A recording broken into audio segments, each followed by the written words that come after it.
नमस्कार दोस्तों, national affair में आपका स्वागत है। मैं हूं कुमार और देखिए रिसेंटली आप लोगों को याद होगा कि उज्बेकिस्तान के समरकंद में एससीओ समिट कंप्लीट हुई है। इसमें Indian prime minister Narendra Modi ने हिस्सा लिया था। देखिए एससीओ यानी संघाई कोऑपरेशन ऑर्गेनाइजेशन के 8 मेंबर हैं। China, India, Kazakhstan, Kyrgyzstan, Pakistan, Russia, Tajikistan and Uzbekistan. कुछ कंट्रीज में ऑब्जर्वर हैं और कुछ डायलॉग पार्टनर।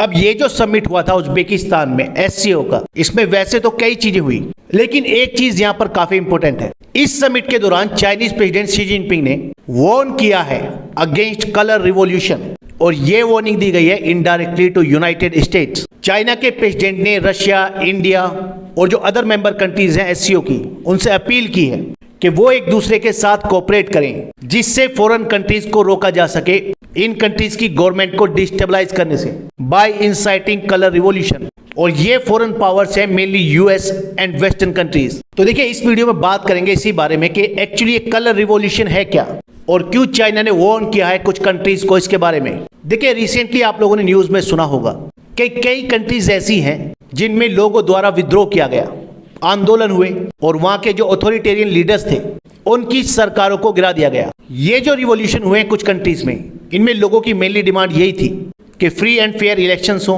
और साथ ही रिजीम चेंज हो। इस टाइप के रिवॉल्यूशन स्टार्ट हुए थे 2000 में मेनली इन ईस्टर्न यूरोप। लेकिन इस कलर रिवॉल्यूशन टर्म का जो यूज है वो मिडिल ईस्ट और एशिया में जो रिवॉल्यूशंस हुए हैं उनके लिए भी किया जाता है। इन रिवॉल्यूशंस के दौरान जो प्रोटेस्टर्स होते हैं वो मेनली किसी स्पेसिफिक कलर का यूज करते हैं अपने आंदोलन को स्पेसिफाई करने के लिए। लेकिन इन रिवॉल्यूशंस में से कई का नाम रखा गया है कुछ फूलों के नाम पर, जैसे कि ट्यूनीशिया का जैस्मिन रिवॉल्यूशन, और भी कई केस हैं जैसे जॉर्जिया का रोज रिवॉल्यूशन, किर्गिस्तान का ट्यूलिप रिवॉल्यूशन, अगर कलर की बात करें तो यूक्रेन का ऑरेंज रिवॉल्यूशन। अब देखिए आप लोग कहेंगे कि चाइना में तो कम्युनिस्ट गवर्नमेंट है, उसका काफी स्ट्रिक्ट कंट्रोल है, तो चाइना इस चीज को लेकर क्यों घबराया हुआ है। तो आप लोगों को पता होगा कि कुछ टाइम पहले हांगकांग में जो एक चाइनीज कंट्रोल टेरिटरी है उसमें काफी स्ट्रॉन्ग प्रोटेस्ट हुए थे। प्रोटेस्ट काफी वायलेंट भी हो गए थे और चाइनीज गवर्नमेंट ने और चाइनीज फोर्सेज ने वहां पर काफी ऑपरेसिव मेजर लिए उस रिवोल्ट को दबाने के लिए। तो लगता है कि ये जो प्रोटेस्ट हैं इनके पीछे है मेनली यूनाइटेड स्टेट, और वो होता है कलर रिवॉल्यूशन। इसका मतलब ये है कि चाइना को लगता है कि हांगकांग में कलर रिवॉल्यूशन को उकसा रहा है। देखिए इसको लेकर चाइना की कम्युनिस्ट पार्टी का जो माउथ पीस है ग्लोबल टाइम्स, उसमें अक्सर आर्टिकल छपते हैं। एक ऐसा ही आर्टिकल ये है, उसमें लिखा है जीटी इन्वेस्टिगेट। जीटी मतलब global times. US wages global colour revolution to topple government for the sake of American control. देखिए इसमें लिखा है exporting wars, launching colour revolutions, formatting extremist ideologies, US has left endless trail of bloodshed and turmoil around the world. और इसमें भी इन colour revolutions का reference दिया गया है, जैसे कि rose revolution in Georgia in 2003। China को क्या लगता है कि यूएस ऐसी कंट्रीज में जिन कंट्रीज की गवर्नमेंट या वहां की आइडियोलॉजी यूएस के अगेंस्ट है, और या तो वो साथ हैं चाइना के या रशिया के, वहां पर वो डायरेक्टली मिलिट्री ऑपरेशन लॉन्च करने की जगह पर इन कलर रिवॉल्यूशंस को प्रमोट कर रहा है। देखिए जो कलर रिवॉल्यूशन वाली आइडियोलॉजी है इसमें रशिया भी बिलीव करता है और उसको भी यही लगता है कि यूएस रशिया के अगेंस्ट इस कलर रिवॉल्यूशन को यूज कर रहा है। रिसेंटली आप लोगों ने सुना होगा कि इस साल के जनवरी मंथ में कजाकिस्तान में भी इसी टाइप के प्रोटेस्ट हुए थे, वो भी काफी वायलेंट हो गए थे, और रशिया ने इसको भी कलर रिवॉल्यूशन ही कहा था, क्योंकि कजाकिस्तान मेंबर है कलेक्टिव सिक्योरिटी ट्रीटी ऑर्गेनाइजेशन का यानी सीएसटीओ का, जो ऐसी ग्रुपिंग है जिसे बनाया गया था अगेंस्ट नेटो, और इसे बनाया था रशिया ने। कुछ फेमस रिवॉल्यूशंस की बात करते हैं। सबसे पहले बात करते हैं ऑरेंज रिवॉल्यूशन की। ऑरेंज रिवॉल्यूशन हुआ था यूक्रेन में 2004 से लेकर 2005 के बीच में। इस दौरान यूक्रेन में भी सीरीज ऑफ प्रोटेस्ट हुए, और ये प्रोटेस्ट इसलिए हुए थे क्योंकि कुछ इंटरनेशनल एंड डोमेस्टिक ऑब्जर्वर्स ने ये रिपोर्ट रिलीज की थी कि यूक्रेन में जो इलेक्शन हुए थे 2004 में प्रेसिडेंशियल पोस्ट के लिए, उनमें गड़बड़ी हुई थी। देखिए इस इलेक्शन में 2 कैंडिडेट थे, एक थे विक्टर युशचेंको, ये सपोर्टर थे वेस्टर्न कंट्रीज के और यूएस के, और दूसरे थे विक्टर यानुकोविच, और ये सपोर्टर थे रशिया के, और रशिया इनको बैक करता था। और इस इलेक्शन में जीत हुई रशियन बैक विक्टर यानुकोविच की, और फिर उसके तुरंत बाद कुछ इंटरनेशनल ऑब्जर्वर्स ने रिपोर्ट रिलीज की कि इन इलेक्शन में धांधली हुई है, और इसीलिए वहां पर प्रोटेस्ट स्टार्ट हो गए, और इसी को कहा गया ऑरेंज रिवॉल्यूशन। रशिया ने कहा ये जो प्रोटेस्ट हो रहे हैं ये हो रहे हैं यूएस के इशारों पर, जबकि जो विक्टर यानुकोविच थे जो प्रेसिडेंट बने इलेक्शन जीतकर, उन्हें वहां के इलेक्शन कमीशन ने ही विनर डिक्लेयर किया था। लेकिन इस बात का यूएस को और यूरोपियन यूनियन को बुरा लगा। उन्होंने वहां के इलेक्शन कमीशन को क्रिटिसाइज किया और कहा कि हम इस रिजल्ट को एक्सेप्ट नहीं करेंगे।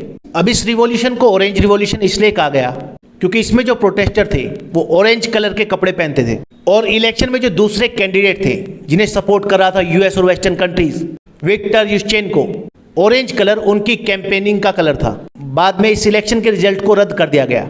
वहां की सुप्रीम कोर्ट ने ऑर्डर किया कि रीवोट होगा, यानी दोबारा से वोटिंग होगी। और उसके बाद जब इलेक्शन हुए तो उसमें जीते विक्टर युशचेन्को, जिन्हें सपोर्ट था यूएस और वेस्टर्न कंट्रीज का। इसी तरह का एक रिवॉल्यूशन था 2005 में किर्गिस्तान में, जिसे कहा जाता है ट्यूलिप रिवॉल्यूशन। ट्यूलिप तो आप लोग जानते ही होंगे, एक फूल होता है काफी खूबसूरत। ये मूवमेंट हुआ था किर्गिस्तान के प्रेसिडेंट अस्कार आकायेव को सत्ता से हटाने के लिए। फरवरी 2005 में किर्गिस्तान में इलेक्शन हुए थे और इसमें अस्कार आकायेव और उनके एलाइज की जीत हुई।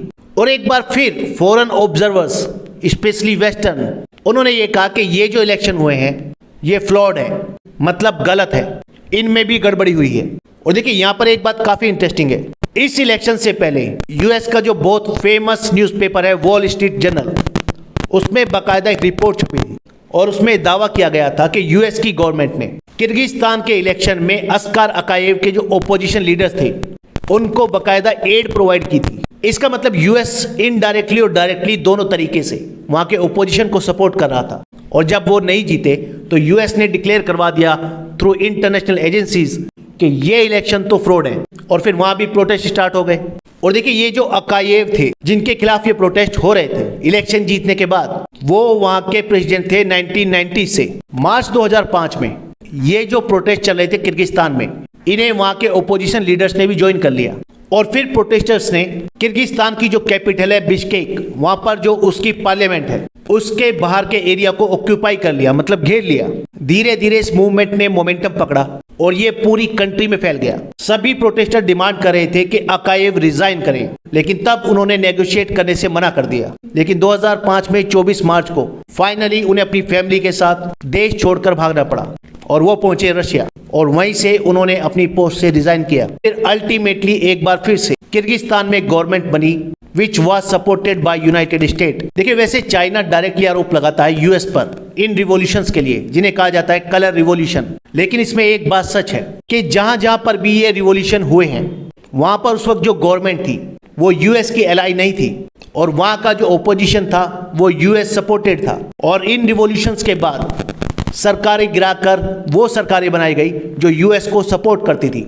इस वीडियो में इतना ही, नेक्स्ट वीडियो में जल्द मिलेंगे। धन्यवाद।